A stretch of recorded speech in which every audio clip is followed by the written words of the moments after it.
When I first decided to take the postal exam, I think my husband had in mind that I was going to be a clerk, you know, inside of the post office, you know. I told him I was going to be a carrier. He don't need the job because that's a job for a man, you know. Women don't do that kind of job. And I said, well, hey, the other women are doing it, and that's not a job for you, you know. Now he says, hey, aren't you going to work today, you know. But to begin with, it was like, I don't want you out in the street as if, you know, maybe some of the men feel, well, my wife can't take care of themselves, you know, or something like that, you know, out in the public, you know. In the areas where I deliver the mail, there's a great percentage of Spanish-speaking people. And due to the fact that I speak Spanish, most of the Spanish-speaking people become more close to me. For me, it's easier because I just talk to them the language that they talk, and that way I can deal with them and do a better job for them. I was down south in Alabama. There were no black letter carriers, and they didn't give black people the jobs as carriers down in Alabama in the early 60s. So then I came to Chicago where I think jobs was more available. Yeah, I took all the exams that I could get a hold of. I took CTA, police, and I took the post office. And the post office was one of the first people that called me. It was not my intention to stay in the Postal Service. I felt that that was just a step in the direction that I wanted to go at that time. Hey, what can I say? I'm here for 20 years now. I'm still here. Well, I've been a letter carrier for 3.5 years. And once you learn what you're doing, that's a pretty nice job. There's really a wide assortment of people that deliver mail. A much more diverse background than most jobs I've been at. People from master's degrees to people who didn't finish school.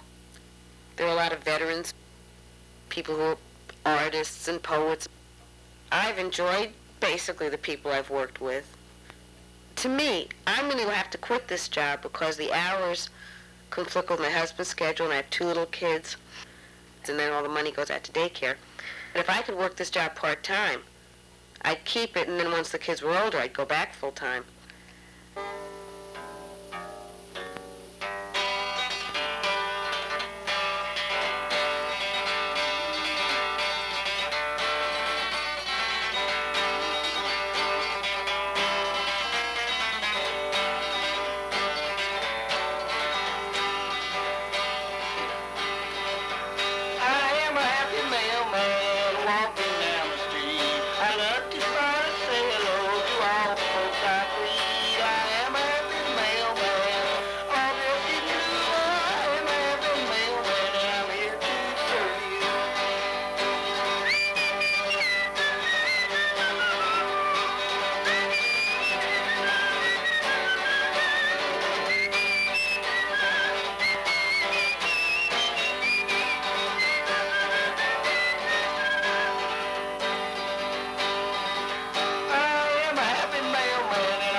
The old-time carriers.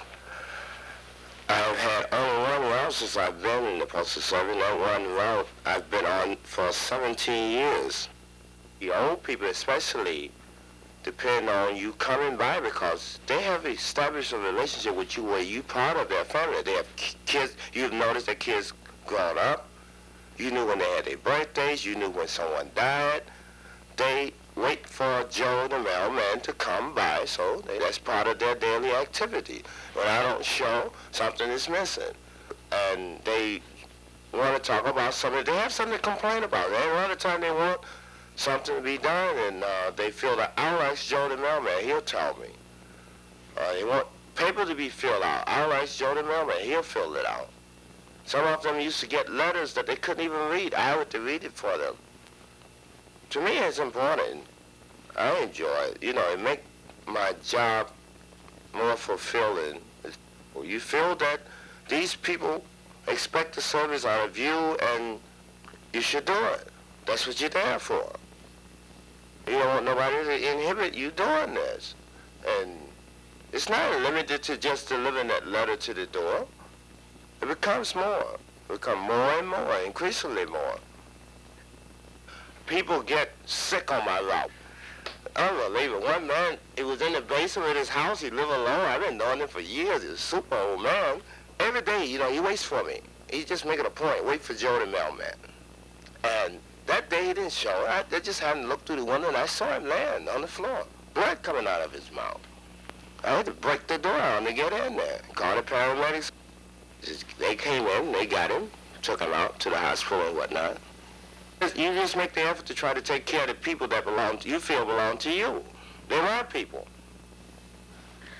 What makes this job really different from any job I've ever had, aside from your work outside, is you're on your own a lot. And here you do a lot of different things.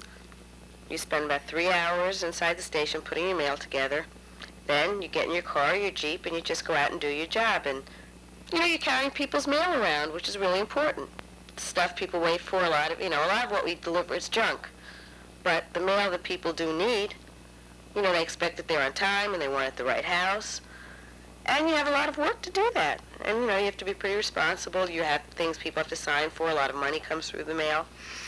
You know, I never had a job really that, you know, I was either on my own or had that type of responsibility. Besides delivering the mail, you have a number of other jobs out there that nobody really told you about. You have to give directions to everybody who can't find their way around. They manage to find you. And you should be on the lookout for people breaking into houses, or children lost, somebody mugging an old lady. When I first got the route, it was check day, and this guy had had the same mailman for like 30 years or so because this guy retired. I came in that day, I was coming to the corner tavern, and he said, "You didn't leave my mail at my house." I said, "Well, there was no name on your mailbox, you know, and I don't leave checks in empty mailboxes. It's just as simple as that." He said, "Well, I had the same mailman for 30 years, and he always left my mail in, blah, blah, blah." I say, "Your mailman retired." I said, "Now I am your regular mail lady." I said, "Now I'm the captain of this ship, and you are the crew member, okay? So you dance by my music."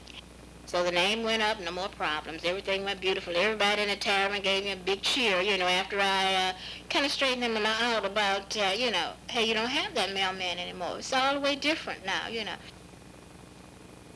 Dealing with dogs is a complicated thing. One reason is because they have different personalities. I have had different experience with dogs. There was a dog that used to follow me, the whole black, when I was delivering the mail. That was a friendly dog. And other dogs, sometimes they are friendly to you, or sometimes they are mad with you. The reason? I don't know. One day, a guy asked me why the dog barked to the mailman, and the only answer I had was because they don't get mail. Some dogs, they bark, and you know that the dog is behind the slat. There are some dogs that they don't bark. They just stay there behind the slat, waiting for the mailman to put his hands in the slat and bite the mailman. Another thing is that if I let myself go by what the owner said to me, I will be beaten every day. Some owner, they come to me and they say, "Well, just go in there, the dog won't bite you." But once you go inside, it's like a ring, it's like boxing with another guy. The dog go after you, and you have to defend yourself, or either Just the fence, or fight with the dog, or use the spray. But by the time you use the spray, it's too late. You are beaten by the dog.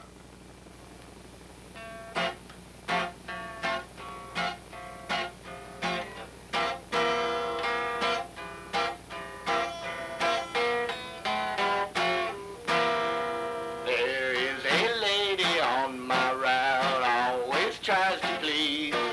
She gives me Christmas candies and as a Pekingese. Whenever I walk into her yard, she says, "Don't worry, it's all right." But the minute that I turn my back, that doggy tries to bite. So watch that doggy, doggy, doggy. What's that little dog? What's that doggy, doggy, doggy? What's that little dog? Oh, what's that doggy, doggy, doggy? What's that little dog? What's that doggy, doggy, doggy? What's that little dog? Carriers have to stay in the station every morning and case all of their mail before they take it on the street. In other words, they sort it out. When I pick up a letter and look at it, not only do I know where that letter is supposed to go in the particular case, I look at that letter, I see the name, so you recognize the letter, you recognize the person at the same time. That's the benefit of being on the route for so long. You know all of the people who receive Social Security checks. When you're throwing the checks in the morning, if you're missing one or two, you go tell the boss, "I don't have all my checks." You know there are individuals out there waiting for you, and you're going to bring it. And they're counting on Joe to bring that check to them. And if I don't bring it, I got to sit there and give them a long, lengthy explanation as what the possibility of have happened with this particular check. When you come to the station after you've had your few days of orientation downtown, you stay with somebody the first 2 days and you watch them throw the mail in the cases, putting the letters in the little slots in the right place. People are doing it so fast and working with so much mail so quickly, you're a little worried that it's going to be hard to learn.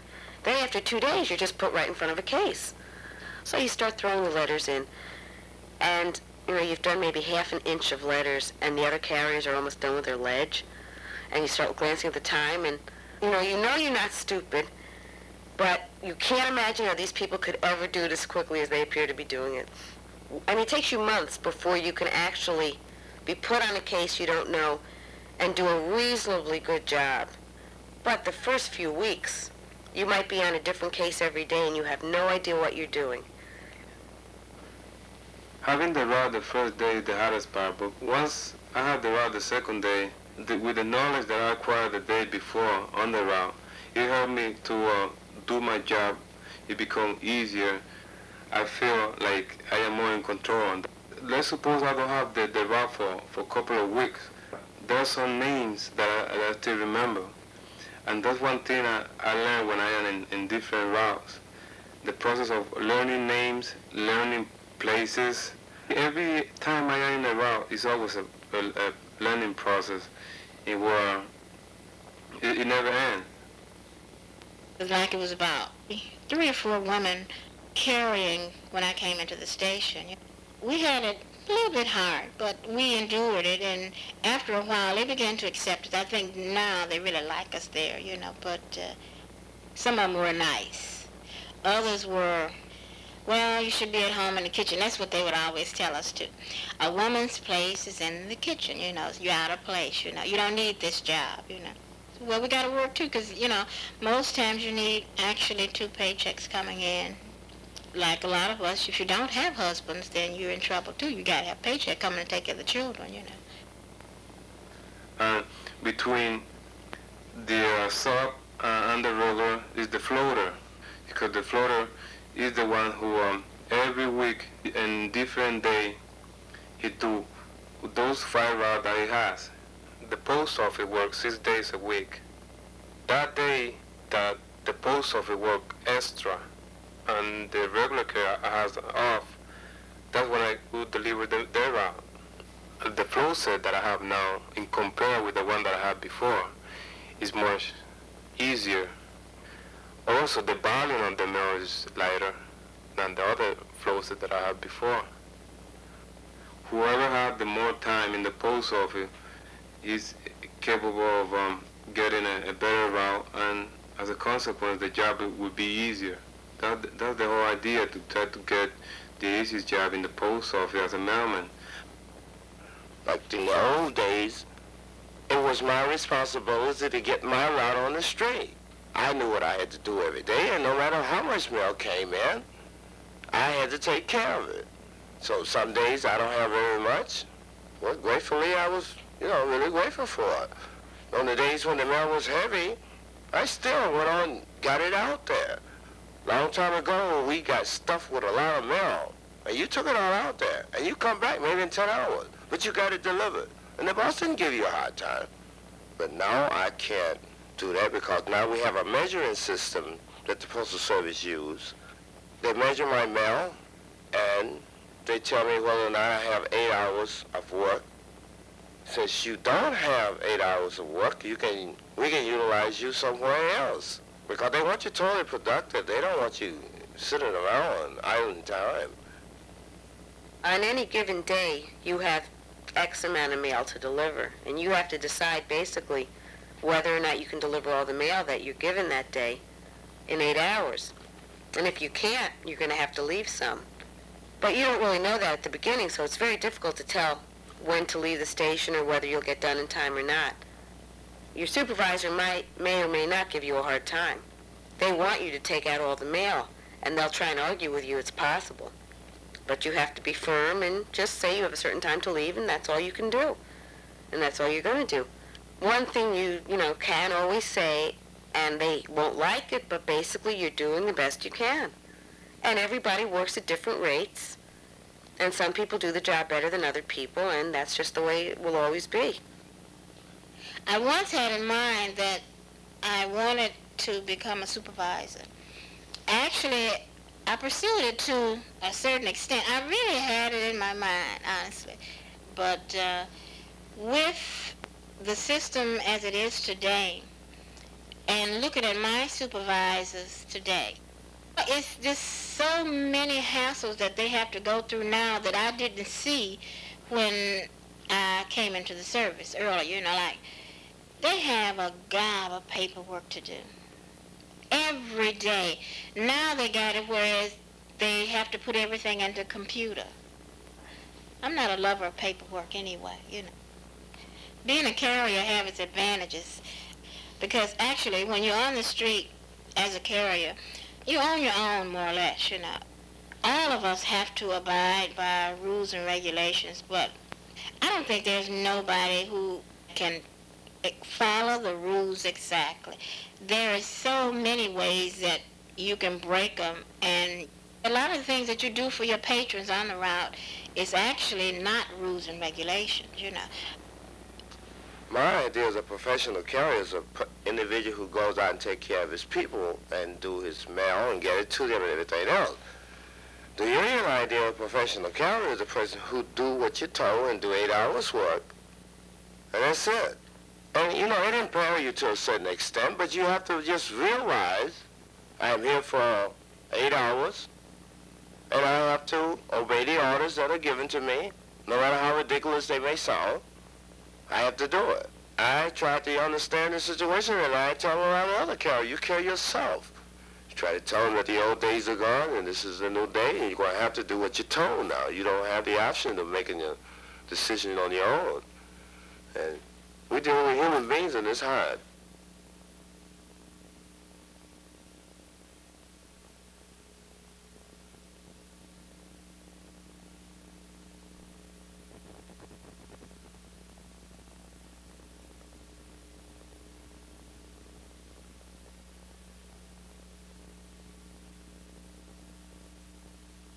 The postal exam, I think my husband had in mind that I was going to be a clerk, inside of the post office, When I told him I was going to be a carrier, you don't need the job, because that's a job for a man, Women don't do that kind of job. I said, well, hey, the other women are doing it, that's not a job for you, Now he says, hey, aren't you going to work today, But to begin with, it was like, I don't want you on the street, as if, maybe some of the men feel, well, my wife can't take care of themselves, or something like that, out in the public, In the areas where I deliver the mail, there's a great percentage of Spanish-speaking people.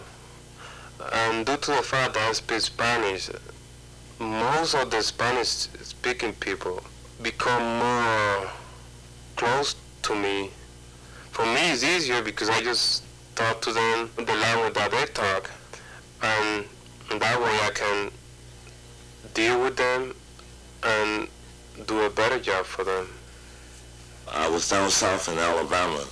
There were no black letter carriers, and they didn't give black people the jobs as carriers down in Alabama in the early 60s. So naturally, I came to Chicago where I think jobs were more available. Yeah, I took all the exams that I could get a hold of. I took CTA, police, and I took the post office. And the post office was one of the first people that called me. It was not my intention to stay in the Postal Service. I felt that that was just a step in the direction that I wanted to go at that time. Hey, what can I say? I'm here for 20 years now. I'm still here. Well, I've been a letter carrier for 3.5 years. And once you learn what you're doing, that's a pretty nice job. There's really a wide assortment of people that deliver mail. A much more diverse background than most jobs I've been at. People from master's degrees to people who didn't finish school. There are a lot of veterans, people who are artists and poets. I've enjoyed basically the people I've worked with. To me, I'm going to have to quit this job because the hours conflict with my husband's schedule, and I have 2 little kids, and then all the money goes out to daycare. And if I could work this job part-time,